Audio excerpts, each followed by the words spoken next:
திருச்சிற்றம்பலம். அடியாரத்தோடைய வணங்கிறேன். நம்ம கற்பனை களஞ்சியம் சிவபிரகாச சுவாமிகளுடைய சோனசேல மாலை மூலமும் முறையும் பார்த்து கொண்டிருக்கிறோம்.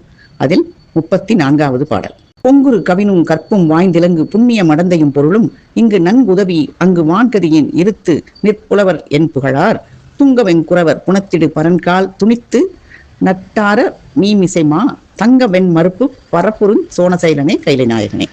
இது என்ன சொல்றாருன்னா, மிக்க வீரமுடைய வேடர்கள் திணைப்புணத்தில் இடும் பரனுக்கு கால்களாக சந்தன மரங்களை வெட்டி ஊன்றி அந்த பரனின் மேற்பரப்பாக யானைகளின் வெள்ளிய கோடுகளையே பரப்பும் சோனசைலரே கைலை நாயகரே. இது என்ன சொல்றாங்கன்னா, அதாவது திணைக்காவலுக்கு என்ன செய்வாங்க, பரண் அமைப்பார்கள். இதற்கு அங்கிருந்து மேல இருந்துட்டு திணைப்புணத்துல பறவைகள் வந்தால் அதை பறவைகள் வராம அது பறவைகளிலிருந்து காப்பதற்காக ஒரு பரண் அமைக்கிறாங்க.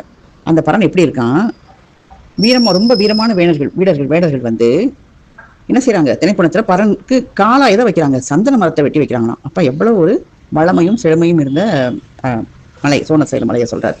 சந்தன மரங்களை வெட்டி அதை ஊன்றி அதுல பரண் அமைக்கிறாங்க. அப்ப கால் வந்து சந்தன மரம். அந்த பரப்புல மேற்பரப்பா எதை விரிக்கிறாங்க, யானையுடைய வெள்ளிய கூடுனா என்ன, தந்தம், வெண்ணிறமான தந்தம், யானை தந்தங்களே வந்து விலை உயர்ந்தது, அரிதானது. அதையே மேற்பரப்பா ஃபுல்லா பரப்புறாங்களாம். அப்ப எவ்வளவு தந்தம் வேணும், அப்ப எத்தனை யானை இது இருக்கணும், எத்தனை யானை தந்தம் எடுத்திருக்கணும்.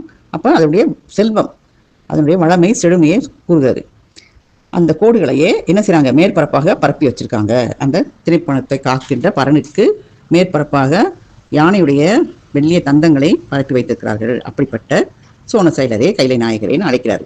இதை விழிக்கிறதே வந்து அவருடைய செல்வத்தை வளத்தையும் விழிக்கிறார். மிக்கோங்கிய அழகும் கற்புத்தன்மையும் அமைந்து தர்ம ஒடுக்கமும் திகழப்பெற்ற மனைவி எப்படி இருக்கணும், அழகாவும் இருக்கணும், கற்பு நிறைந்தவனா இருக்கணும், தர்மம் செய்பவனா இருக்கணும், ஒழுக்கத்துல சிறந்தவனா இருக்கணும்.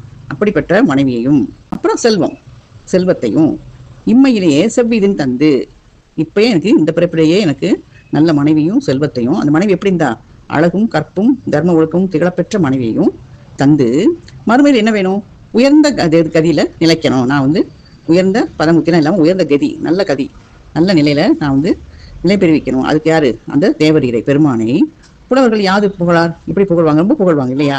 இம்மையில செல்வம் கொடுத்து மறுமையில நம்மளுக்கு முத்தியும் கொடுக்குறவர்னா எப்படி புகழ்வார்கள், அதிகமாக மிகவும் புகழ்வார்கள். அதை தான் சொல்றாரு. மிக்கோங்கிய அழகும் கற்பும் தர்ம ஒழுக்கமும் திகழப்பெற்ற மனைவியும் செல்வமும் இம்மையிலும் இதை செவ்விதமா தந்து மறுமையில உயர்ந்த கதியில நிலை பெறுவிக்கின்ற அந்த தேவரீரை புலவர்கள் மிகவும் புகழ்வார்கள் அப்படின்னு சொல்றாரு. அதுதான் அந்த பாட்டோட அர்த்தம். அதாவது இம்மையில உத்தம குணாதிமிக்க மனிதர், அதாவது போகம், மனித ஆதிய போகமும் அம்மையில சிவபோகம். இப்ப இந்த போகமும் அம்மையில சிவபோகமும் அருளவல்ல அந்த தேவரீரை புலவர் என்ன செய்றாங்க, புகழாது மனிதரை வாழா புகழ்கின்றார்களே, இது என்ன அப்படின்னு இறங்குறாரு. இப்படிப்பட்ட பெருமானை புகழாம வாழா இருந்துட்டு மனிதர்களை புகழ்கின்றார்களே அப்படின்னு சொல்லி நம்மளை பார்த்து இறங்கி பாடுகிறார் சுவாமிகள். இங்க வந்து வெம்மைனா வீரம், இந்த இடத்துல வீரங்கிற அர்த்தத்தில் வரும். அதாவது மேலிடம் அப்படின்னு அர்த்தம். அதாவது ஒரு பொருள் பண்பணி மேலிடமாம். எவன் என்னும் வினா பெயர் என்ன தெரிந்தது, என்ன இது இப்படி இருக்கு அப்படி எவன், அதாவது நம்ம வந்து இந்த மாதிரி புகழாமல் இருக்கிறவங்க எவன் இப்படி புகழாமல் இருக்கிறான் அப்படின்ற மாதிரி வினா வந்து இங்கே எப்படி என் அப்படின்னு சொல்லி இந்த பாட்டில் முடியுது. சிவபிரகாச சுவாமிகள் கூறுகிறார் அந்த பாட்டில். அப்போ இம்மையில இந்த போகமும் மாடு மனை செல்வ போகம் எல்லாத்தையும் கொடுத்து அம்மையில வந்து சிவபோகம் கொடுக்குற பெருமான புகழாம மனிதர்களை புகழ்வது இது என்ன கொடுமை அப்படின்னு சொல்லி சுவாமிகள் கூறுவதாக இந்த பாடல் அமைந்திருக்கிறது. திருச்சிற்றம்பலம். அடியாரத்தருடைய வணங்கிறேன். கற்பனை களஞ்சியம் சிவபிரகாச சுவாமிகள் அருளிய சோனசேல மாலை மூலமும் முறையும் பார்த்து கொண்டிருக்கிறோம். அதில் 35வது பாடல். போழ்ந்திடு வடுக்கண் மகளிரை அணைத்து புகழ் நந்தி பிறம்படிக்கு ஒதுங்கி சூண்டிடும் அமரர் நெருங்கு சந்நிதியில் தொண்டனேன் வர அருள் புரியாய் வாழ்ந்திடு மகக்கண்டு உருகு தாய்முளைப்பால் வழிந்து ஒழுகுதல் என அடியார் தாழ்ந்தள வருவி ஒழு குறுஞ்சோன சைலனே கைலை நாயகனே. விற்த்திக்கும் குழந்தையை கண்டு, அதாவது விற்த்திக்குன்னா பசினால அழுகின்ற குழந்தையை பார்த்து மனம் குலையும் மாதாவுக்கு இல்லையா, தாய்க்கு பெற்றவளுக்கு உடனே பால் புகட்ட வேண்டும் என்று குழந்தையை வாரி அணைப்பாளவோ, அது போல அந்த மனம் குலைகின்ற மாதாவுக்கு முளைக்கண்ணிலிருந்து பால் தானா வழிந்து ஓடும், பால் பொங்க ஆரம்பிச்சோம். அது மாதிரி அடியவர்கள் வணங்கி எழுந்த பொழுது அருவி ஒழுக பெற்று விளங்கும் சோனசைலரே. அடியவர்கள் பெருமானை வணங்கி எழுந்திருக்கும் போது பெருமானுடைய மனசு வந்து குலைந்து என்ன ஆகும், தானே அருவி ஒழுக பெற்று விளங்குகின்ற சோனசைலர். அந்த சோனசேல மலையில தானாக நீர் பிச்சு விழுகிறவா, அது வந்து தானா அந்த அருவி ஒழுகிறத பார்த்தா எப்படி இருக்கான்.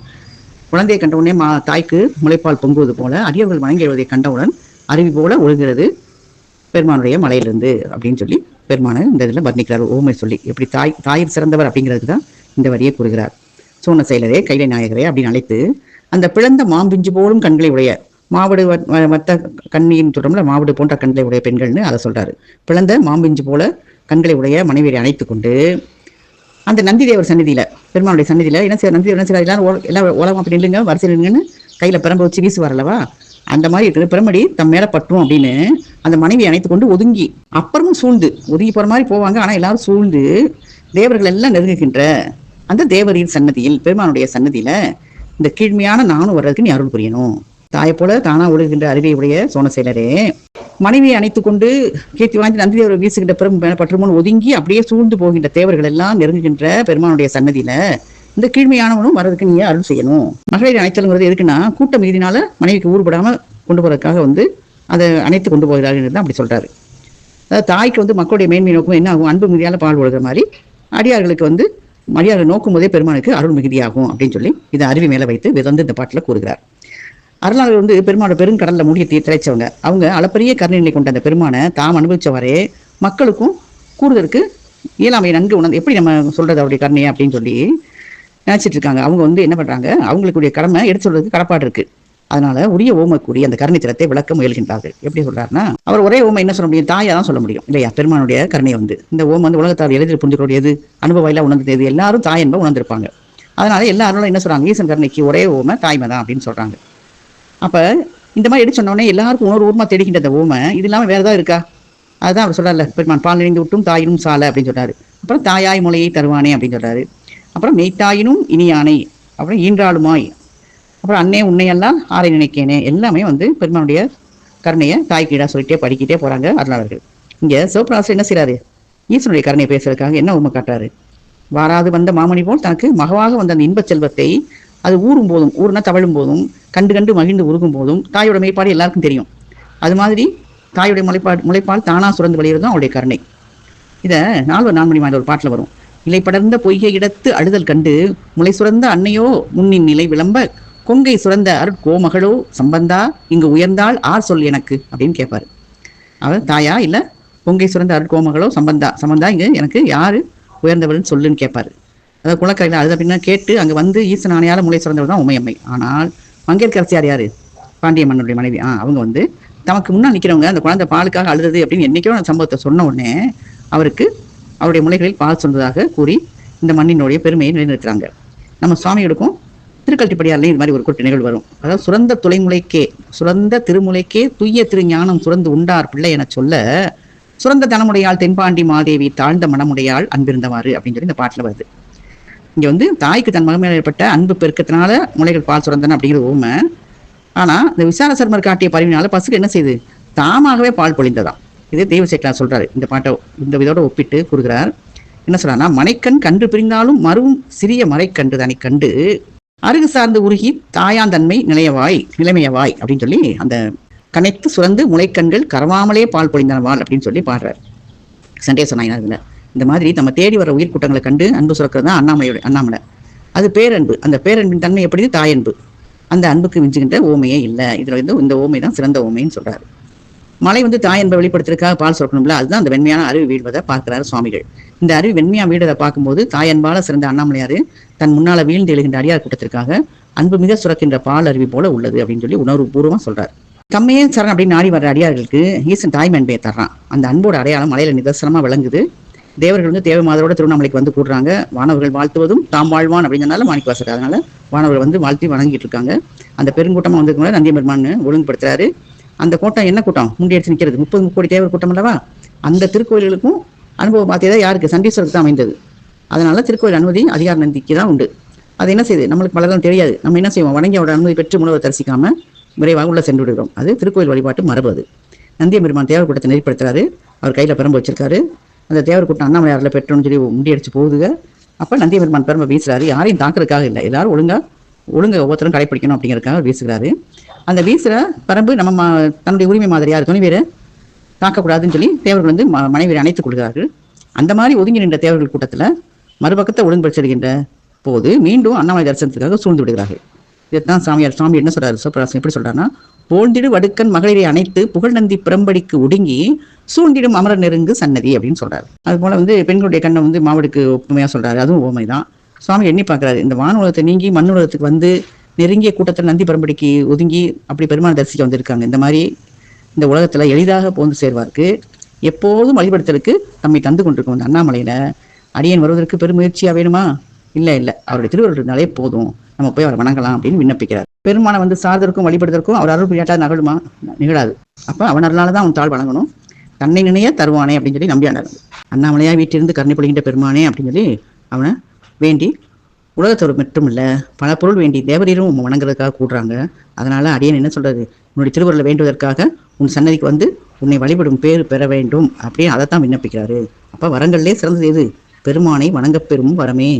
என்ன புண்ணியம் செய்தனை நெஞ்சமே, திருவலஞ்சுழி வாணனை பண்ணி ஆதரித்து ஏத்தியும் பாடியும் வழிபடும் அதனாலே என்ற திருஞான சம்பந்தர் வாக்கையும் நினைத்து பாருங்கள். 36வது பாடல்.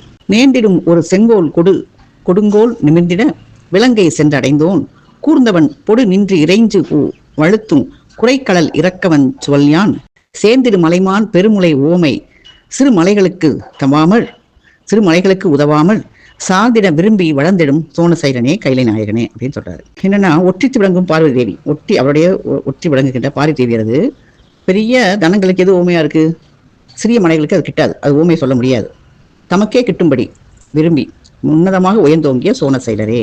அதாவது சோனசைல மலை வந்து கைலை நாயகர் எப்படி சொல்றாருன்னா, சிறு சிறு மலைகளுக்கெல்லாம் அந்த ஊமையாகும் பாக்கியம் கிட்டாது. அதாவது பார்வதி தேவியுடைய பெரிய தனங்களுக்கு இந்த கைலை மலை சோனசைல மலை தான் வந்து உன்னதமாக ஊமையாக இருக்கும் அப்படின்னு சொல்றாரு. அதாவது இலங்காபுரி கொடுங்கோல் நிமிர்ந்து செங்கோல் உடைத்தாக. அங்க என்னாச்சு? கொடுங்கோல் அதிகமாகி செங்கோல் உடைத்திருக்கு. அந்த நேர்மை அடைந்துள்ள அந்த ஒப்பற்ற செங்கோலை ஏந்தி, அதாவது ராவண வதத்துக்கு முன்னால் இருக்கிற போய் அந்த இலங்கை அடைந்த ராமமூர்த்தி என்ன செய்யறாரு? மிக்க அன்போடு நின்று வணங்கி துதிக்கும் அந்த ஓசை மிக்க ஒரு வீரக்கடல் அடைந்த திருவடிகளை யாசித்து வேண்ட.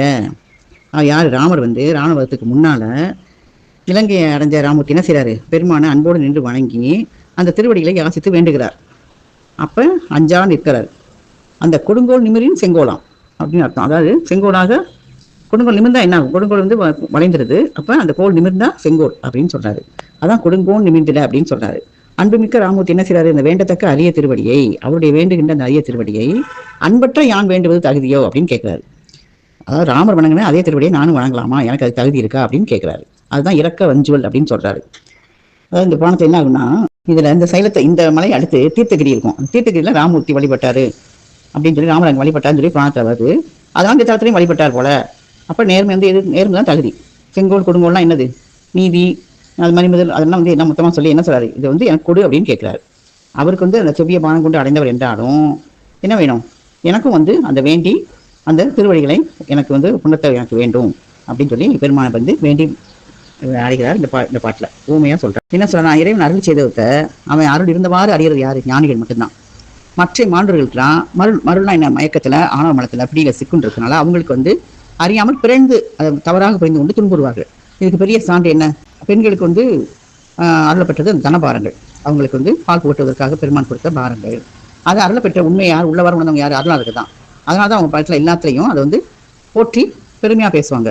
அந்த உறுப்புடைய நலம் வந்து 2 நிலையில வச்சு ஒரு பெருமையாக பேசுவாங்க. ஒன்று வந்து பக்குவம் வராத பெண்மை, இன்னொன்று பக்குவம் வாய்ந்த போது சிறக்கின்றது. அங்கே தான் பக்குவ முதிர்வுக்கு எடுத்துக்காட்டு. அதாவது ஞானத்துக்கு அந்த தனபாரங்கள் ஞானத்துக்கு தான் உணர்ந்து அதை வந்து 2 நிலையில வச்சு பேசுகிறாங்க. உலகில் சேர்ந்து தாய்மை அதை எடுத்துக்காட்டி தொலை வைக்கிறாங்க. அதுதான். அப்போ இந்த மாதிரி உணர்ந்து போற்றதுக்குரிய பண்புகளை அதனால் என்ன செய்கிறாங்க? அந்த பாட்டில் வச்சுருக்காங்க. ஆனால் அந்த மருள் நிறைந்த மயக்கம் நிறைந்த புலவர் என்ன செய்கிறாங்க? அதை வந்து காமத்தோட அடையாளமாக காட்டி அவருடைய ஞான குறையை பறைச்சாற்றுக்கிறார்கள். அது மாதிரி பாடுவது அவருடைய ஞானத்துடைய பற்றாக்குறை தான்.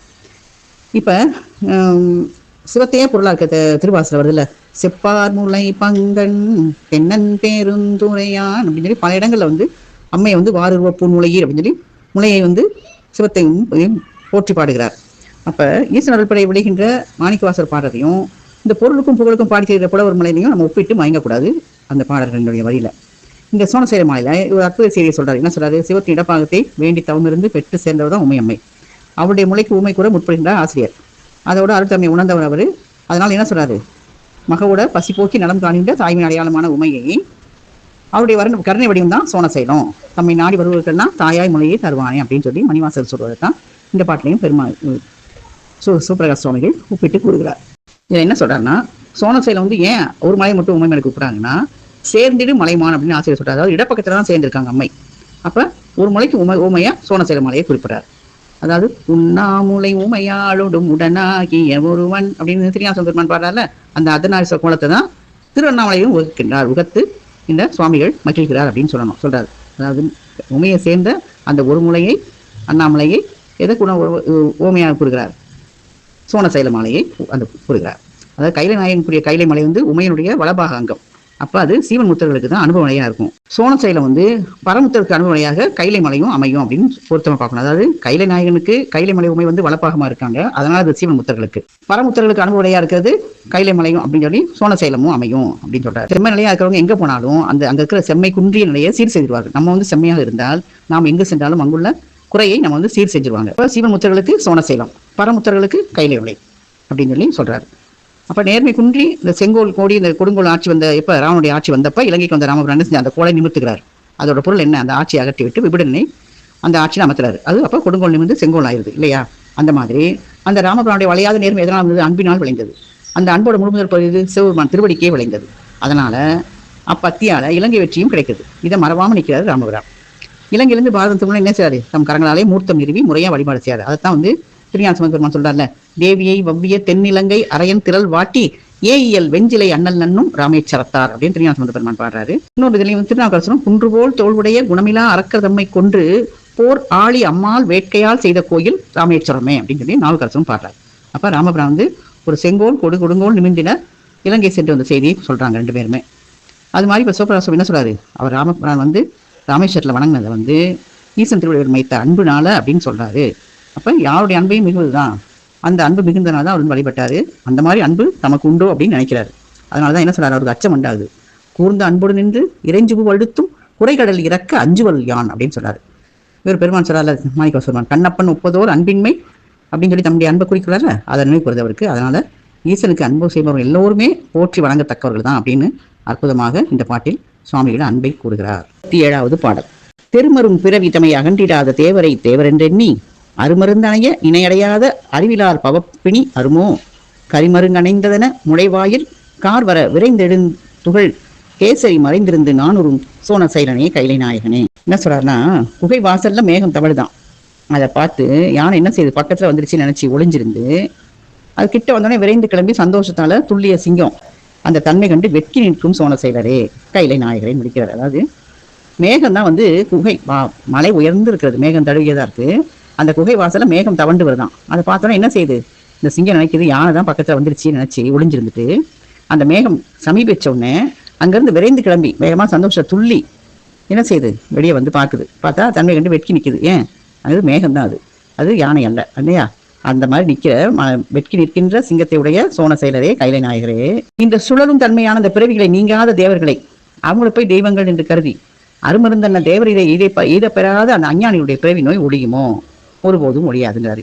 அந்த மேகங்களை பார்த்து யானை நினைச்சு ஏமா அந்த சிங்கம் மாதிரி மீண்டும் மீண்டும் பிறந்து இறந்து இறக்கும் தேவர்களை தெய்வங்கள் என்று கருதி அந்த அருமருந்து போல தேவர்களை போய் வணங்குகின்ற அஞ்ஞானிகளுடைய பிறவி நோய் நீங்குமா, நீங்காது. எப்படி ஓம சொல்றாரு பாருங்க. அதாவது பிறவி அகலாத தேவரை அப்படின்னு சொன்னாலும் நம்மளும் சாமியோடும் பிறவி அகன்று விளங்கி பிறவியும் அகற்ற வல்லவர் யாரு, இந்த கடவுள் தான். அப்படிங்கிறத நம்ம எப்படி செய்யணும், இடையே பிறவாம நீண்ட ஆயுத உடையவராக செய்யறதுன்னா என்ன செய்யணும், அந்த பவப்பினி ஒழிக்கிற அந்த கடவுளுக்கு அமிர்தத்தையே ஒருபடை ஓமையாக்கிய அப்படி சொல்லி கருத்தாக கொள்ளணும். அப்படிதான் சொல்றாரு இந்த பாட்டில் ஆசிரியர். அதாவது பெருந்துன்பத்தை நீக்கிக்கிற முயற்சி உடையவங்க அறிவுடையவங்க. சின்ன சின்ன துன்பங்களே மூழ்கி அதிலேயே நீக்காம அதிலேயே முனைப்போட நின்றா அவங்க இருமாக்கு முன் என்ன செய்யும், ஒன்னு முடிக்க முடியும் வேறு துன்பங்கள் சூழ்ந்து கொண்டே இருக்கும். நம்ம அதனால நமக்கு அறிவு தெரிவிதான் சொல்றாங்க. சிறு சிறு துன்பங்களை போக்கிக் கொள்ள விளையிற நம்ம சின்ன சின்ன தெய்வங்களை தான் நம்புறோம், சாரிக்கிறோம், வழிபாடு செய்யறோம். ஆனால் துன்பங்கள் முழுமையா தீர்ந்த பாடில்லை. அப்ப நம்ம பெருந்துன்பம் நம்மளுக்கு என்ன, அது தீர்னா சின்ன துன்பம் தீருமா அப்படிங்கிறத நம்முடைய கேள்வி இல்லையா. துன்பங்களே பெருந்துன்பம் பிறவி துன்பம் தான், அதை யாரும் மறுக்க மாட்டாங்க. பிறவி பெருங்கள் நீந்துவர் நீந்தால் இறைவனுடைய சேராதன் பிறவியோட கடலோட ஒப்பிடுறாரு வள்ளுவர். அப்ப பவமதனை அறமாற்றும் பாங்கினில் ஓங்கிய ஞானம் தெய்வ சேர்க்கலாருன்னு சொல்றாரு. அப்ப பிறவி அகற்றுகின்ற அறிவு தான் ஞானம் அப்படின்னு சொல்றாரு. அப்ப பிறவி துன்பம் தான் பெருந்துன்பம், அதை போக்கிக்க முயற்சி பண்றதுதான் அறிவுடைமை. அதனால அந்த துன்பத்தை நம்மளாம் போக்கிக்க முடியுமா, பிறவி துன்பத்தை? உலகில் துன்பம் இல்லை, தீர்க்க விளைவர் யாரு, உயர்ந்தால சார்ந்த துன்பத்தை போக்கிக்க முடியுமா? அப்ப பிறவி துன்பத்தை போக்கிக்கிறதுக்கு வேறு வேறு தெய்வங்களை சார்ந்தோம்னா அது அறிவுடைமை அல்ல அப்படின்னு சொல்றாரு. ஏன், நம்ம துன்பத்தை போக்கிக்க நம்மால சரணடைப்பட்டு சாரப்படுகின்றவரே அந்த துன்பத்தை எப்படிப்பட்டவா இருக்கணும், அப்பதான் அவரால் நம்ம அந்த துன்பத்தை போக்க முடியும். நம்ம பண கஷ்டத்துக்கு ஒருத்தர் போன வச்சுங்க, அவரே பண கஷ்டத்தை விடுபட்டவரா இருக்கணும். ஏற்கனவே வறுமையில வாடவர் நம்ம துன்பத்தை போக்குவாரா? நம்ம பிறவி துன்பத்தை போக்கிக் கொள்ளணும்னா நம்ம சார்பவர் பிறவி துன்பத்தின் இப்படிப்பட்டவராக இருக்கணும். அதைத்தான் சாமி என்ன சொல்றாரு, திருமரும் பிறவிதமே அகன்றிடாத தேவரை தேவர் என்ற நீ அப்படின்னு சொல்லி இந்த பாட்டில் குறிப்பிடுறாரு. அதாவது பெருந்துன்பங்களுக்கு ஆளாகிற அந்த பிறவி பிணி நீங்காத அந்த தெய்வங்களை பிறவி பகையை நீக்குவாரு அப்படின்னு நம்பி நிற்பதை அவர் சாடுகின்றார் சுவாமிகள். அதாவது செத்து பிறக்கின்ற தெய்வங்கள் சொல்லி குமரகுரு சுவாமி சொல்வார். இந்த மாதிரி செத்து பிறக்கின்ற தெய்வங்கள் நம்முடைய பிரியத்துக்குமா? அதை நீக்க வல்ல தெய்வத்தை தான் நம்ம நாடி போகணும். அதனாலதான் மாணிக்க சுவாமி என்ன சொல்றாரு, எல்லா பிறப்பும் பிறந்தேன் எம்பெருமான் அல்லல் பிறவி அறுப்பானே ஓ அப்படின்னு சொல்லி பெருமான சரணடைகிற நெறியை நம்ம பார்க்கணும். பிறவா யாக்கை பெரியோன் அப்படின்னு சொல்லி புறசமயத்தால் என்ன சொல்றாங்க, பிறவி இல்லாதவன் சிவன் அப்படின்னு சொல்லி பறைசாட்டும் போது சிவன் தான் நம்ம பிறவி பிரிந்து நீக்க செய்யக்கூடியவன் அப்படின்னு சொல்றது நமக்கு தெல்லன விளங்கும். இப்ப இந்த பிறவி பணிக்கு மருந்தா விளங்குறதுனால தான் அவரை மருந்தீசர் அப்படின்னு ஒரு திருநாமம் சிவனுக்கு இருக்கு. மலைமேல் மருந்தானார் அப்படின்னு சொல்லி சுந்தரர் திருக்கச்சூர்ல பாடியிருக்காரு. அதனாலதான் சிவபிரகாச சுவாமி என்ன பாடுறாரு, அருமருந்தனைய நினை அடையாத அறிவிலார் அப்படின்னு சொல்லி சொல்றாரு. இரவாமை வேண்டும் சொல்லி தேவர் என்ன செய்யறாங்க, அமுது பிற பார்க்கடலை கடைந்து உண்டார்கள் அல்லவா? ஆயினும் அந்த அமுதுண்ட தேவர் ஒரு நாள் இறந்து விடுவார்கள். ஆனால் நஞ்சுண்ட பெருமானோ என்றும் பிறப்பு இறப்பு கடந்தவனாவான். எனவே தேவர்கள் என்ன செய்யறாங்க, பிறவி துன்பத்தை நீக்குவர் என்று எண்ணுபவர்கள் அறிவில்லாதவர்கள். அருமருந்து போல்வனாகிய சிவபெருமானை அடைந்து பிறவி துன்பம் போக்கிக் கொள்ள தெரியாதவர்கள் அறிவில்லாதவர்கள் அப்படின்னு சொல்லி சுவாமிகள் இந்த பாட்டில் குறிப்பிட்டார். இப்படிப்பட்டவர் இந்த பிரபஞ்சத்துல வேறு பல சாதனைகளை செஞ்சாலும் பல புகழ்நிலையை பெற்றிருந்தாலும் பிறவி துன்பம் தீங்காத நிலையில அவங்க என்ன வருங்க, வெற்றி பெற்றவர் ஆவாங்களா? இல்ல. அதாவது அருமருந்தானையே இனி அடையாத அறிவிலா பவப்பினி அருமோ அறாது அப்படின்னு சொல்றாரு. இதுக்காக திருவண்ணாமலை ஒரு காட்சியை விவரிக்கிறாரு சுவாமிகள். என்ன சொல்றாரு, மலையில குகையில சிங்கம் வசிக்குது, இறை தேடி அப்பப்ப வெளியே போகுது. அந்த மாதிரி ஒரு சமயம் குகையேற்றி வழியே வரும்போது கரிய மேகம் ஒன்று குகை வாசல் நெருங்குது. அதை பார்த்தோன்னே என்ன நினைக்குது யானை, சிங்கம் என்ன நினைக்குது, யானை தான் குகையை நோக்கி சமீபத்தில் வருது அப்படின்னு நினைச்சு உள்ள போய் மீண்டும் போய் ஒளிந்து கொண்டது. அந்த கார் மேகம் நன்றாக நெருங்கிய பிறகு வாசல்ல படற போது அந்த களி என்ன செய்யுது, உள்ள நுழையுது அப்படின்னு நினைச்சிட்டு துள்ளி குதிக்குது சிங்கம். பார்த்தா அந்த கார் மேகம் அகன்ற போது தான் தெரியுது அது யானை இல்லை அப்படின்னு தெரிஞ்சு மிகவும் நாணமுற்றதாம் அந்த சிங்கம். அந்த வீரமிக்க சிங்கம் யானையோட நிழலை கண்டு அஞ்சுது, அதை விட கோலத்தனம். இதெல்லாம் விட சிங்கம் யானை நிழல் போல வேறொன்றுக்கு அஞ்சுவது ரொம்ப இழிவு அப்படின்னு சொல்லி அது நாணம் அடைந்து நிற்கிறதான் அந்த சிங்கம். அதுக்காக அந்த பாட்டில் அப்படி சொல்றாரு சுவாமிகள். அதாவது பார்க்கல் கடையும் போது நஞ்சு வருதல் சிறு சிறு துன்பங்கள் நிழல் மேல வருகிற மாதிரி இருக்கு. அதுக்கெல்லாம் அஞ்சு நிற்கின்ற அந்த தெய்வங்கள் தங்களை நரசிம்மம் என்று சொல்லுகின்றன. ஆனா உண்மையான வேடம் வந்தால் இது எதிர் நிற்குமா? அதனால சிவவேடமே நம் பிறவி துன்பங்கள் தீர்க்கும் அருமருந்து என்ன அறிவோம். அதனாலதான் சிறுநெறிகள் சேராமே திருவருளே சேரும் வண்ணம் அப்படின்னு சொல்லி மாணிவாசகர் சொல்றாரு. அதுதான் அந்த பாட்டுல சிவபிரகாச சுவாமிகள் அருளி செய்துள்ள பாடல். திருச்சிற்றம்பலம். அடியாரத்துடைய வணங்கிறேன். கற்பனை களஞ்சியம் சிவபிரகாச சுவாமிகள் அருளிய சோனசேல மாலை மூலமும் முறையும் பார்த்து கொண்டிருக்கிறோம்.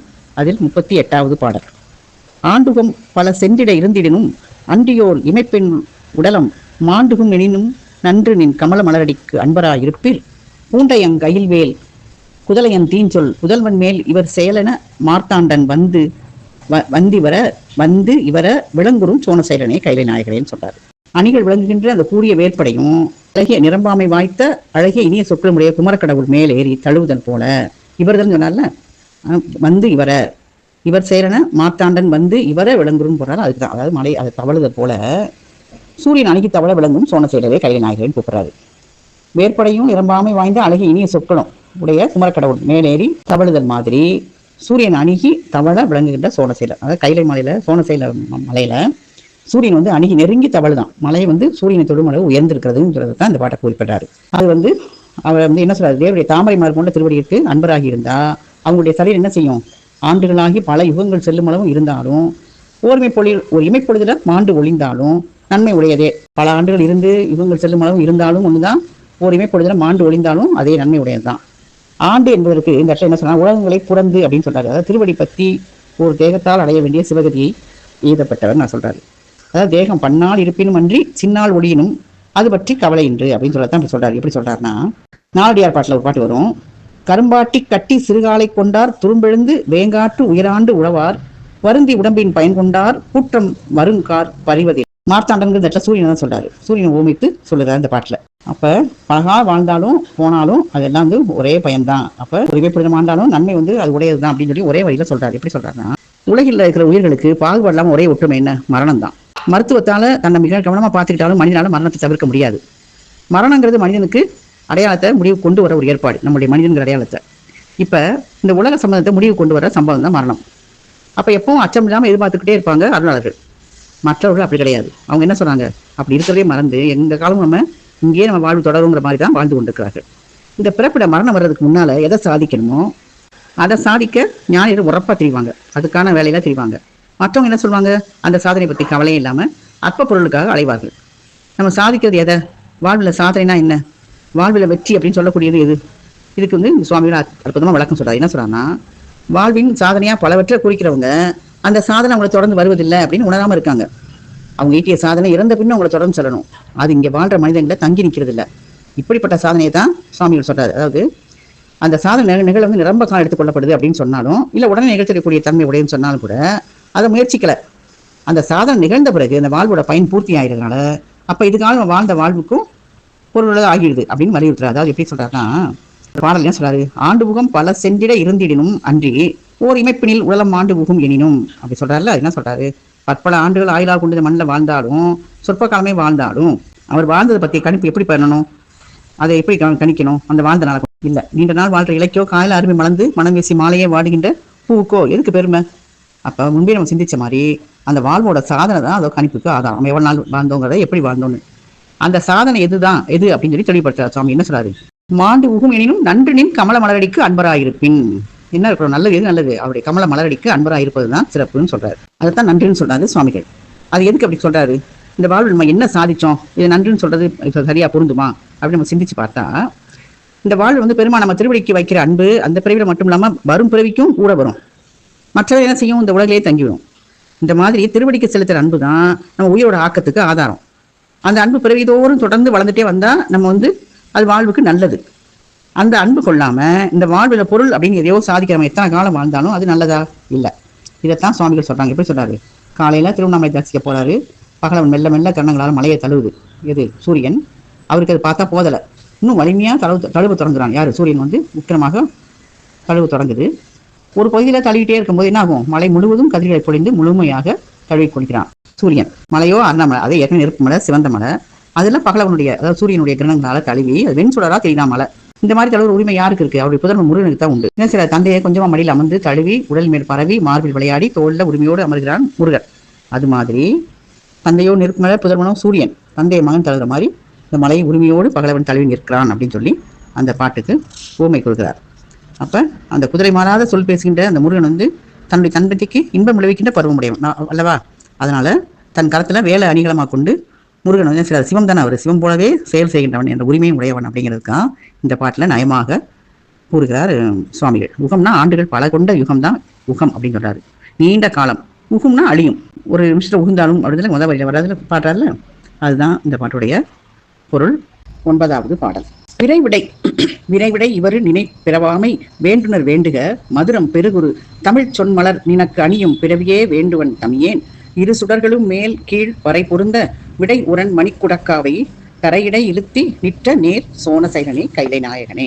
என்ன சொல்றாருன்னா, இரு சுடர்களும் மேல் கீழ் வரை அப்படின்னு அடுத்த 3வது சொல்றாரு. என்ன சொல்றாரு, சூரியனும் சந்திரனும் மேற்றிசை கீழ்த்திசை மேற்கையும் கிழக்கையும் இருக்கின்ற அந்த அத்தகிரி உதயகிரின்னு சொல்லுவாங்க. தோன்றுவதையும் உதயகிரி, அஸ்தமிக்கிறதே அத்தகிரி, அதுலயும் தனித்தனியா தங்க, அதான் அது வந்து வரிக்கு அர்த்தம். அப்ப இடையில மலை வடிவா நிக்கிறது, 2 பக்கமும் மணிக்கூடங்களை கொண்ட ஒரு காவடிய பூமியில இறக்கி நிக்கிற மாதிரி இருக்குமா அந்த சோனசைல மாலை.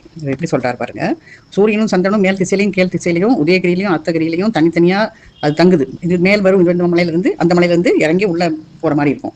அந்த உதயத்தையும் அஸ்தமத்தையும் இதுக்கு 2 இடையில மலை வடிவா நிக்கிறாரு. எப்படின்னா 2 பக்கம் மணிக்குடங்களை, இந்த பக்கம் குடங்களை வச்சுக்கிட்டு இருக்கிற ஒரு காவடிய பூமியில இறக்கி நிக்கிற மாதிரி இருக்கான் பெருமானுடைய தோற்றம். இவ அழகா வர்ணிக்கிறார் பாருங்க.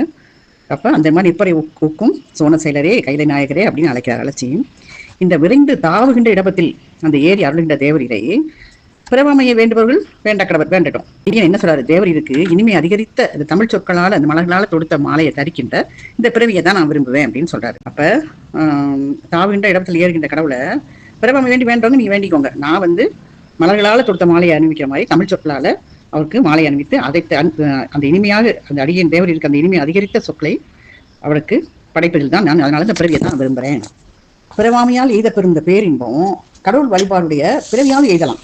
நம்மளுக்கு பிறவாமையா இருந்தால் என்ன ஆகும், என்ன பேரின்பம் கிடைக்குமோ அதே இன்பம் வந்து இந்த கடவுளுடைய வழிபாட்டினாலையும் இந்த பிறவியாலையும் எய்தலாம் அப்படிங்கிறது நூலோர், அதாவது கற்றவுடைய துணிப்பு அப்படின்னு சொல்லி இந்த துணிக்கும் இந்த பிறவியை தான் நான் வேண்டுவேன் அப்படின்னு சொல்றாரு. எப்படின்னா, பிறவாத விதில் என்ன பயன் வந்து பிறந்தாலும் இரவாத பேரின்பம் பெறலாமால் அப்படின்னு சொல்லி கோயில் புராணம்ன்றதுல 15வது பாயிரத்துல இந்த பாட்டை பத்தி சொல்றாங்க.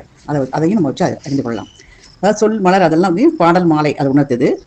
பிறவியை வந்து இந்த காரியத்துக்கு காரணமாக உபசரிக்கிறது. அதாவது பௌர்ணமியில சூரியன் வந்து அத்தகிரி அடையும் போது என்ன ஆகும், சந்திரன் வந்து உதயத்தில் உதிக்கும், உதய நேரத்தில் சந்திரன் இங்கே உதிக்கும், அங்கே சூரியன் அஸ்தமாகும் பௌர்ணமி அப்போ.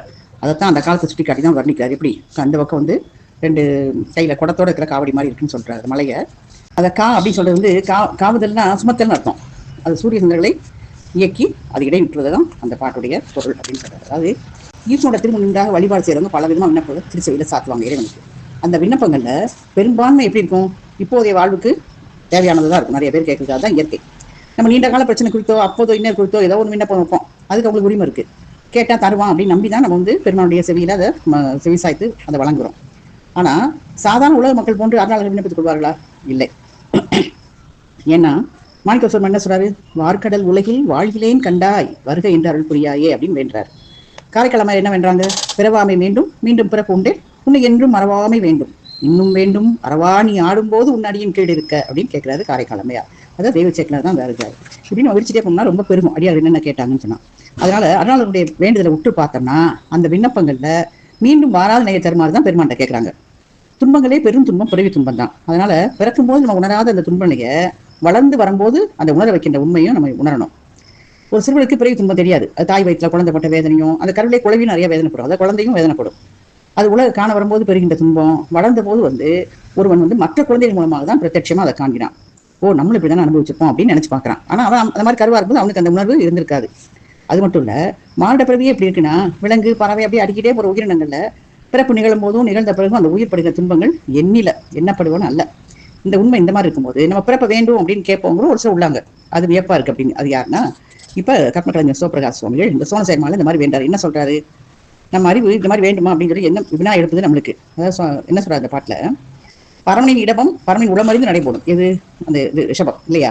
அப்ப அடியார் விண்ணப்பம் செய்தா அது என்ன செய்யும், பெருமான விரைந்து கொண்டு அடியார்ட்ட சேர்க்குமா. விரைவிடை இவரும் நினை அப்படின்னு சொல்லி சுவாமிகள் சொல்றாரு. அதனால அது பாட்டு எப்படி சொல்றாங்கன்னா, விரைவிடை இவரும் நினை பிறவாமை வேண்டுனர் வேண்டுக, பிறவாமை வேண்டுவங்க வேண்டிக்கோங்க அப்படின்னு சொல்றாரு. அருளாளர் பலரும் தேவர் என்ன சொல்றாங்க, பிறவாமை வேண்டும் கேட்கிறாங்க. திருக்குறள் என்ன இருக்கு, பிறவி பெருங்கடல் நீந்துவர் நீந்தார் இவனுடைய சேராதா அப்படின்னு வருது. அப்ப நம்மளும் அதே விண்ணப்பிப்போம் அப்படின்னு சொல்லி நினைச்சு என்ன சொல்றாரு, இதை விட இன்பம் பயக்கிற ஒன்றை விண்ணப்பிக்க தான் எனக்கு உளம் பற்றுது அப்படின்னு புதிர் போடுறாரு. என்னன்னா, பிறவி பெருந்துன்பம் தருதான், அது மட்டும் இல்லை இன்னும் பல பிறவிக்கு அது வித்தா இருக்கு. அதனால வேண்டாங்கிறாங்க அருளாளர்கள். ஆனா அப்படி வேண்டினா வேண்டிக்கிட்டோம், எனக்கு நான் வேண்டும் பிறப்பு இந்த பிறப்பு வேண்டும் அப்படின்னு சொல்றாரு சிவபிரகாசர். பாடலையே பிறவியே வேண்டும் அப்படின்னு தான் தொடர்றாரு. பிறவியே அப்படின்னு சொல்லி கேட்கிறாரு. அப்படின்னா பிறப்பு துன்பம் தான், பிறப்பு பல பேரும் துன்பம் தரும், ஆனாலும் ஒரு பிறப்பு வேணும். அந்த பிறப்பு இது வரைக்கும் பிறப்பினால அந்த துன்பங்களை போக்குறதாகவும் மேலும் இன்பத்தை வழங்குறதாகவும் இருக்கணும். இன்னும் சொல்ல போனா அந்த துன்பம் அனுபவிக்கிறது ஏதாவது பிறப்பு எஞ்சிருக்கணும்னா அதை நீக்கணும், அந்த பிறப்பு தான் எனக்கு வேணும், மற்றவை வேண்டாம் அப்படின்னு சொல்லி ஏகாரம் பிரிந்தைய அப்படி பிறவியே அப்படின்னு சொல்லி சொல்றாரு. அப்ப மேல குறிப்பிட்டப்பட்ட நலன்லாம் தர்றது பிறப்பு எது அப்படின்னு கேட்கிறாரு. என்னன்னா, மலர் இனக்கணியும் பிறவியே வேண்டுவன் தமியேன். அவர் எந்த மாதிரி பிறவி வேணுமா, அவருக்கு மலர்களை அணியும் மாதிரி, யாருக்காகவும் எதுக்காகவும் வேண்டுதலே இல்லாம எந்த வித ஆதாரம் துணை இல்லாதவன் தான் தமியேன் அப்படின்னு நம்ம குறிக்கிறார். நான் என் திருவடிகளுக்கு மலர் சூடுகிற பிறப்பு வேணும் அப்படின்னு சொல்றாரு. இதை விரிச்சு பார்க்கும்போது என்னன்னா, பெருமானே மலையிட்டு உண்மை வழிபாடு செய்கின்ற பெரும் பேருடைய பிறப்பு வேண்டுகிறேன் அப்படின்னு சொல்லி சுவாமி விண்ணப்பம் செய்றார். அந்த மலர் இனக்கணியும் பிறவியே வேண்டுவேன் தமியேன்னு சொல்றாரு. அப்புறம் மலர்னா பொது சொல்லா இருக்கு, அவர் எந்த மலரை குறிப்பிடுறாரு, சிவபெருமானுக்கு உகந்த மலர்கள் பட்டியல் நிறைய இருக்கு. அதுல ஒரு மலரை சிவபெருமானுக்கு உகந்த மலர் அவ்வளவுதான் கொடுக்குறாரு. எதை சொல்றாருன்னா, மதுரம் பெருகுரு தமிழ் சொல் மலர் அப்படின்னு சொல்றாரு. அப்ப சொற்றமிழ் பாடுக அப்படின்னு கேட்டு வாங்கினது தானே பெருமானு, அதனால தமிழ் பாடல்களை தான் பெரிதும் ஓப்பார் அப்படின்னு சொல்லி தமிழ் சொல் அப்படிங்கிற வாடா மலரால உடனே அர்ச்சனை புரியணும் அப்படின்னு விண்ணப்பம் வைக்கிறார். இந்த தமிழ் பாமலர் சிறப்பாட செவட்ட கூறாரு. என்ன சொல்றாருன்னா, மதுரம் பெருகுரு தமிழ் சொல் அப்படின்னு சொல்லி தெளிவுபடுத்துறாரு. பெரிய துன்பத்தை போக்குறது உடமாந்து நம்ம செய்யற வழிபாட்டுல தான். அப்ப நம்ம உள்ள ஈடுபடுமாறு செய்வது அதான் இனிமை. அதை எதை பெருக்கும், தமிழ் தோத்திர பாடல்கள் தான் அதை வந்து அந்த இன்பத்தை இனிமையை பெருக்கும். அது மட்டுமா அந்த பேரின்பத்தையும் வழிபாடு நல்கிறது, நம்மளுக்கு அளிக்கிறது. இந்த வழிபாட்டுல இந்த இன்பம் பெறுவதற்கு அரியது. நம்ம எந்த முயற்சியும் செய்ய வேண்டாம், பிறப்பே வேண்டும் அப்படின்னு ஈசன் விண்ணப்பிக்கிறதுக்கும் தூண்டுது. இந்த மாதிரி பிறப்பால் வருகின்ற அந்த அஞ்சப்படுகின்ற துன்பங்கள்லாம் இல்லாம போயிருது அப்படின்னு சொல்றாரு. இதுல வரும்ல ஞானசம்பந்த பாட்டுல, ஏடுடைய மலராள் முனை நாள் பணிந்தேத்த அருள் செய்த வீடுடைய பிரமாபுரம் மேவிய பெம்மானிவனன்றே அப்படின்னு பாடுவாரு. அதாவது மலர்களால் வழிபாடு செய்யும் போது பெருமான் நம்மளுக்கு அருள் செய்கிறாரு. தமிழ் தோத்திர பாடல்களால அருளாளர்கள் அருளும் போது அது எல்லையில்லாத பேர் வழங்குறானாம். தம் பாட்டால தான் அருள் செய்வாரு. அந்த மாதிரி அவர் அருளாளர்கள் வந்து தோத்திர பாடல்களால பாடும்போது எல்லையில்லாத பேரின்பம் வழிபடுகிறாராம். அதனாலதான் என்ன சொல்றாரு, அல்லிசை ஞான சம்பந்தனும் நாவினுக்கரையனும் பாடிய நல் தமிழ் மாலை சொல்லியவே சொல்லி ஏத்துவப்பானே அப்படின்னு சொல்றாரு. இதெல்லாம் சுந்தர பாட்டுல வரும். உரைப்பார் உரை உகந்து ஒழுக வல்லார் தங்கள் உச்சியாய் அப்படின்னு சொல்றாரு.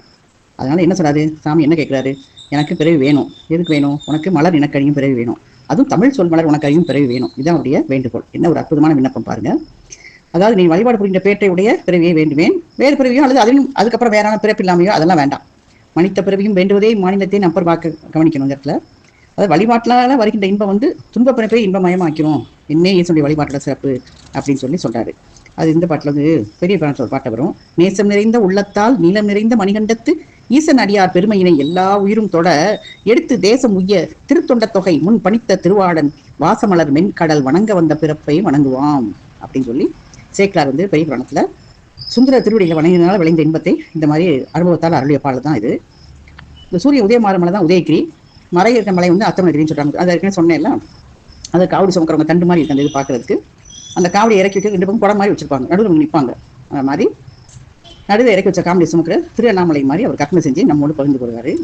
அது அருள் விளக்கமா இருந்துச்சுன்னா எப்படின்னா, உள்ளார்ந்த திருவடி சக்தியாகவும் மருள்பிடியில் சிக்கியிருக்கவங்களுக்கு துரோப சக்தியாகவும் அண்ணாமலையார் இருக்கிறார். அதான் அந்த 2 பக்கமும் அந்த விரலையும் நிலவையும் அதையும் ஒரே 2 பக்கம் வச்சிருக்காருல, அதுதான் அப்படி. அதான் ஆணவத்தோட ஒன்றுபட்டு ரோபமும் செயல்படும் அப்படிங்கிறதுக்காக தான் இந்த மாதிரி அத்தகிரியும் உதயகிரியும் சொல்லி வழக்கம் கூறுகிறார் சுவாமிகள்.